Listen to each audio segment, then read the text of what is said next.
Hello, yes, good evening. I am Veera Kumar. Today, I am the host for this democratic perspective.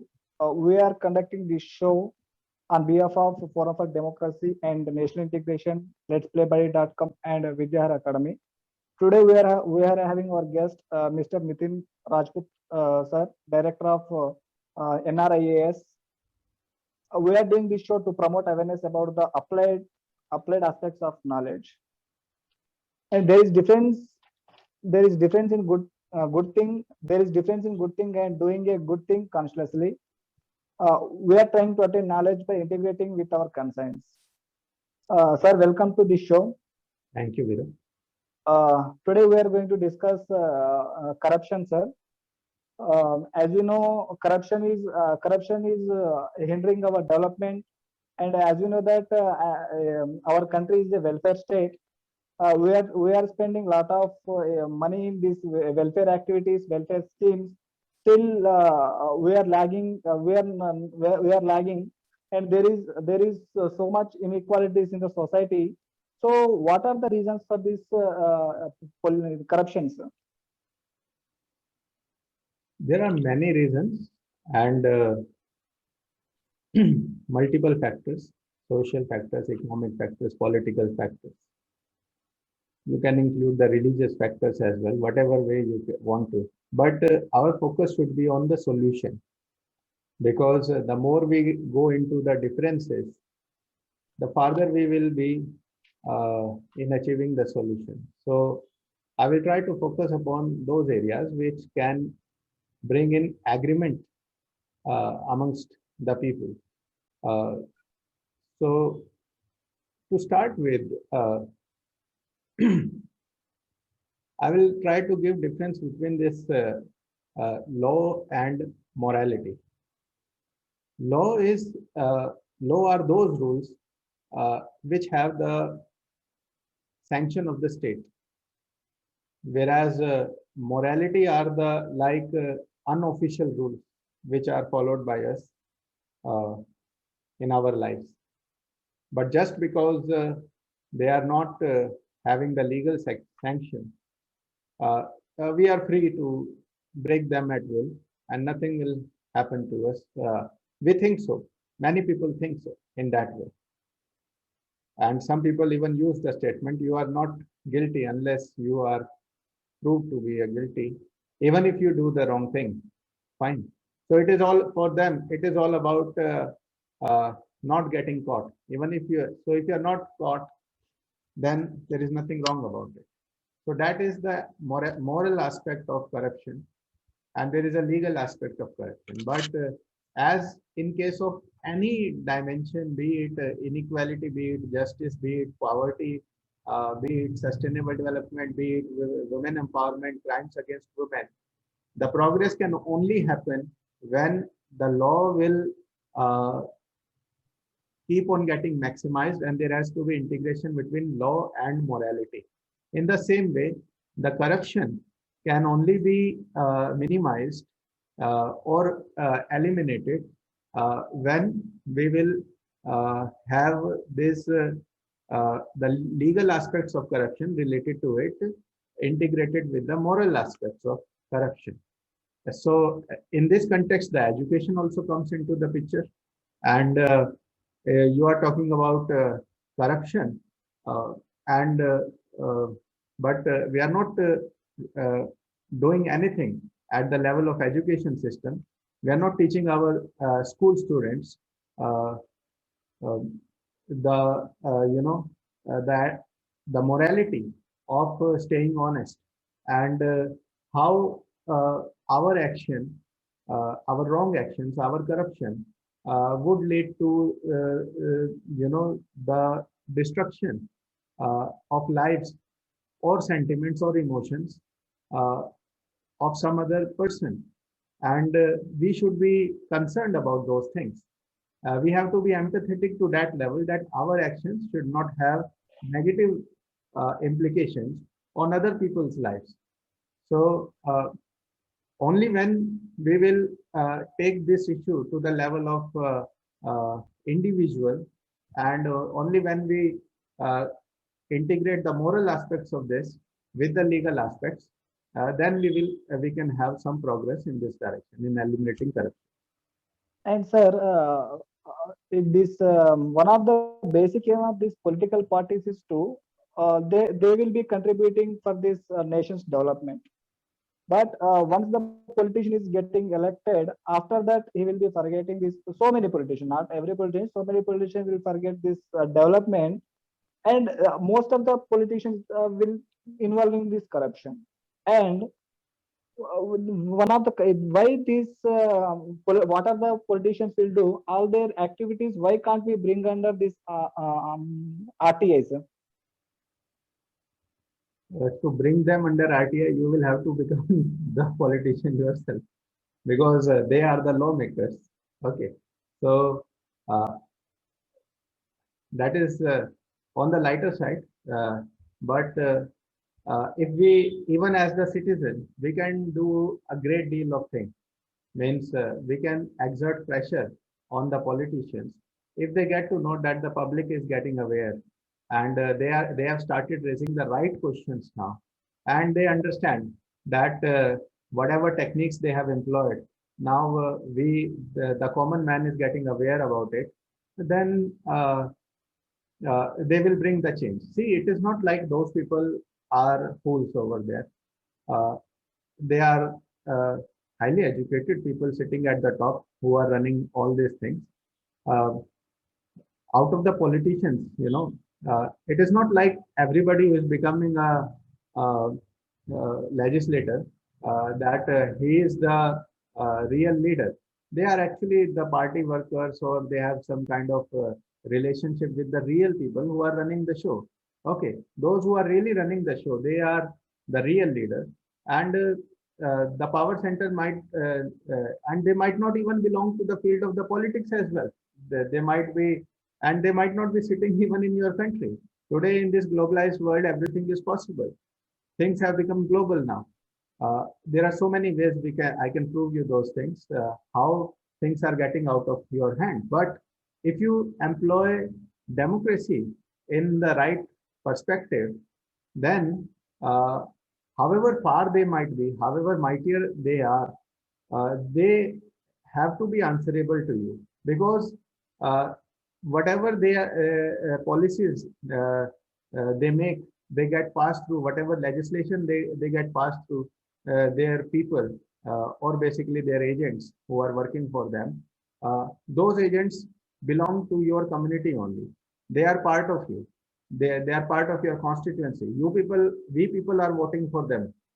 So if we change this scenario and we make these people answerable to us, what on what basis they have taken these decisions and all. And by the way, not just why to talk about once they have become the legislator.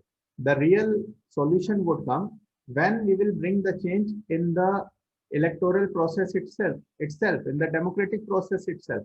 The way you are choosing these uh, leaders, uh, there has to be transparency, partiality over impartiality over there, and we should be choosing them on the basis of their ability to lead, and not on the basis of their somebody having relationship with that person, or somebody being a good party worker, or somebody just simply paid the money and got the ticket. These should not be the ways how to become a legislator. Real legislator should be the capable people, the educated people, experienced people, understanding the problems of the people and answerable to the people. That is the most important part. And such people, if you are able to get them elected, then slowly things will come back in the hands of the public. They will start getting employment where they live. All the money would start coming to their accounts, whatever belong to them, and the rest of the benefits, whatever they are entitled to, that will start coming to them. Yes. Another thing, sir, the United Nations set as one goal by 2030 we are going to achieve these sustainable development goals. Is this corruption is one of the barrier to achieve sustainable development goals, sir? Yeah, definitely corruption is a big barrier, but which corruption here? We have to be very specific. Uh, as I told you, corruption exists in many forms. Now, in this context, it is about intellectual corruption. Okay. We need to apply our common sense. Uh, First of all, it is a good thing that today we have started talking about the sustainable development. Okay, so at least the world is realizing the fact that the development process, which started with the industrial revolution, uh, has its limitations, and we cannot follow the West blindly. And whatever values were set in the past 200 years as the model of development, as the symbol of progress, as the symbol of modernization, there has been serious limitations with that model. And the world has accepted that now. And now we have started talking about the sustainable part of it.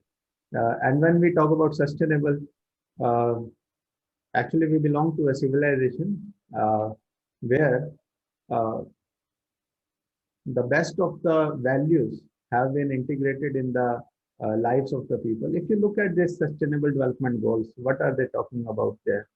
Uh, Means uh, giving respect to women. Hmm?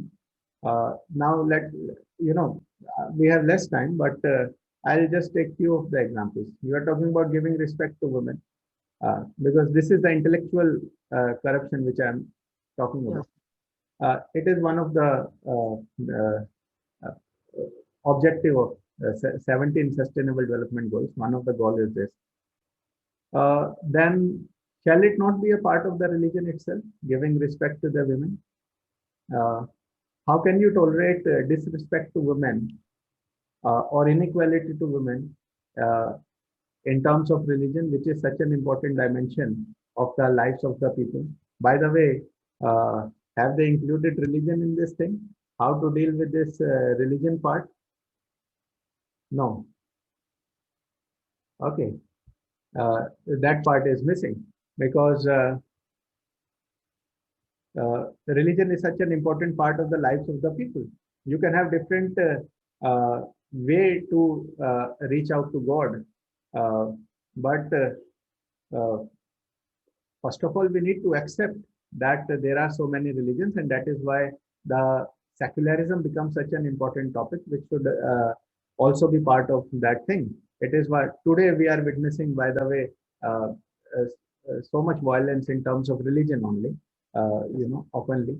Look what Israel and Hamas is, this Palestine, they are fighting. Israel Palestine. Yes. Now coming back to this, the women issue with what I was talking about. In this civilization, we have given the women the status of the goddesses itself. There is no other civilization. Maybe there in the past there would have been, but our civilization is the oldest living civilization in the world. We are the inheritors of that civilization, and these are the intellectual dimensions of this thing. Why I talked about religion, I gave so much time to religion itself. These are the practical aspects. Means doing a lip service and actually trying to find a solution. These are the two different things. And so every person, every thoughtful person should actually think about the solutions and not just take directly the knowledge coming from the top. Don't simply assume that those who are sitting at the top, they are uh, more knowledgeable and more intelligent than you. They might be, but maybe they are bound by their, they might have limitations. So they have their nationality inclinations. They have to stick to their national values. Then they compromise with some of the principles of humanity. Some people are limited by their professional values. Some people are limited by their business community values, things like that. And then because of these limitations, somewhere down the line, those common principles of humanity, they take a backseat. And so we need to think about the practical aspects of this as well. Everybody needs to think, and democracy is one of the way which will bring these issues to the general public. And only when the general public start doing after really understanding the things, then we can have real progress in this direction. Till that time, all these sustainable development goals and all, they will be just the bureaucratic and the political exercise without bringing much change at the ground level. And sir, we are having one index called Corruption Perception Index. In this one, Corruption Perception Index 2020, our score is 86. 86 top 86 corrupted countries among 180 countries. Just we are above sub-Saharan African countries, which are underdeveloped sub-Saharan countries and Eastern Europe and Central Asia countries. They are with 32 and 36. We are with 40 score. So if you are having that much of corruption, are there any schemes? Are there anything from any schemes from the government and government? How the government is working to eradicate corruption? Sir? Yeah, everybody claims so. Even currently, we have a government in the capital of this country. They uh, rose to this position of power by claiming to fight against the corruption only. But Yes. if you all are looking at those things, where is the that fight against corruption now? Has and Because the issue has changed. Because earlier when they started, it was like we will change everything, and now the topic has changed because we do not have the powers. Why does he keep harping this continuously? Because somewhere down the line, he is also aware. Mr. Kejriwal is also aware about this thing. But see, my objective is not not get political here. Everybody is doing their bit. Full respect to all the people doing their bit, to Mr. Kejriwal as well. I just tried to show that one such a movement also openly means it started against the corruption only, things like that. But the thing is, uh, even when they started this, it was, in the beginning itself, the movement was, if according to me, there was not much potential because it was based upon individuals. It was not process based. And unless we understand the process, then nothing will change. One person will be replaced by another person, but till the time the same process operates, things will remain the same. There are so many things which can be done. There are two issues here: the transparency, bringing in transparency in the system. Regarding that transparency, we have done one session, if you remember, in FDNI forum. It was a very extensive session. With the help of technology and transparency, we can fight corruption. So, for example, why don't you just make everything online? By the way, it is there. In India, the thing is, you name the best of the policies, the schemes, the highly advanced, you will find it there in India. In India, you also have the concept of justice at your doorstep. Okay. But having it verbally means just the government having it and the citizen actually getting benefited out of those policies. There is huge difference. Now this is what I was trying to tell you. Why there is this difference between what they claim and what the citizens actually get. This is the problem area, and for that you will have to make these people accountable and answerable. And one more thing, see, in our country, uh, we are actually uh, suffering from very big problem of vote bank politics. And this first past the post system in combination with the multi-party system uh, brings in some kind of negative results. Uh, I'm not saying we are like Pakistan or Myanmar or Afghanistan. We are far better than that. We are the largest functional democracy in the world. And there are so many positives. So when I'm saying all this, the objective is not to be negative here. The objective is to find solutions, how to uh, reach to the new heights from here, where we are. We don't want to collapse. We don't want to go backward. We need to be aware about the situation in 1947 was different. The objectives were different. The priority was to keep the country together. And according to that situation, some steps were taken by the makers of the constitution.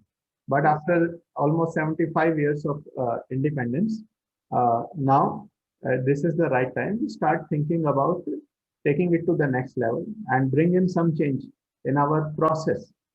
And regarding that, there are many ways. Today, I would not like to open that thing. We can take it another day, and we will keep on discussing this topic in detail. Uh, but I would like, in fact, from this forum, if to our viewers, if we welcome you all to be part of our this journey, and the entire objective is that this should become a public exercise. We should start thinking. So many of you are educated, we understand, but the system never gave the opportunity. To take advantage of that talent. And you very well know how much of your potential you people are utilizing in whatever you are doing over there. But that should not be the case. Definitely, India is having a lot of potential, and we are the inheritors of uh, the best of the values in the world. Now they are talking about sustainable development. Tomorrow they will have to change the name again. Like the world is understanding the power of yoga now. They are understanding the value of Ayurveda.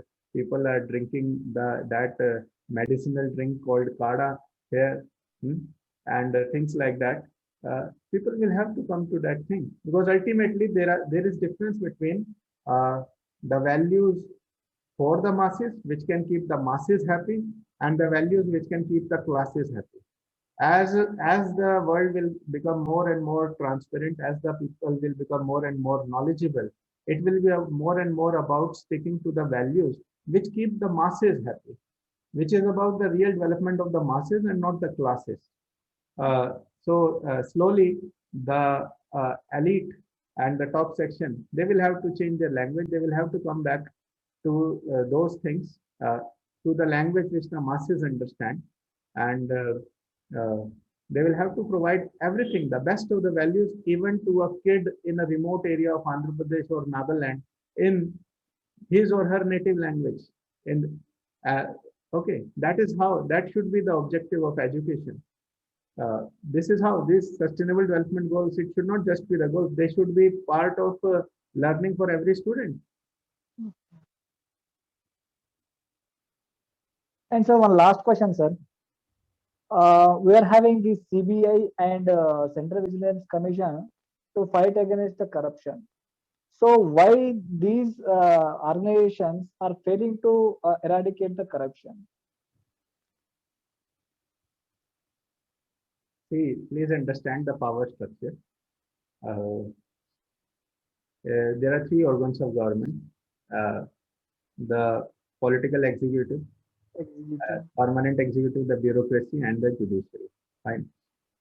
All these permanent executive, the bureaucracy, they have to be answerable to the political executive, for a reason that uh, only political executive is answerable to the public. Permanent executive are not answerable to the public. Now, uh, because of this lack of accountability, because of lack of control of the citizens over the political executive, then they exercise the control over this permanent executive. Fine. And these are the topmost uh, organizations we are talking about, established to fight corruption at the highest levels. So basically, you will find the top level bureaucrats and the politicians involved over there. And then when there is no accountability, when the citizens are not aware, how do you expect that they will allow these organizations to function to the best of their abilities? Things will not come out in public domain. So again, it gets back to the democracy itself.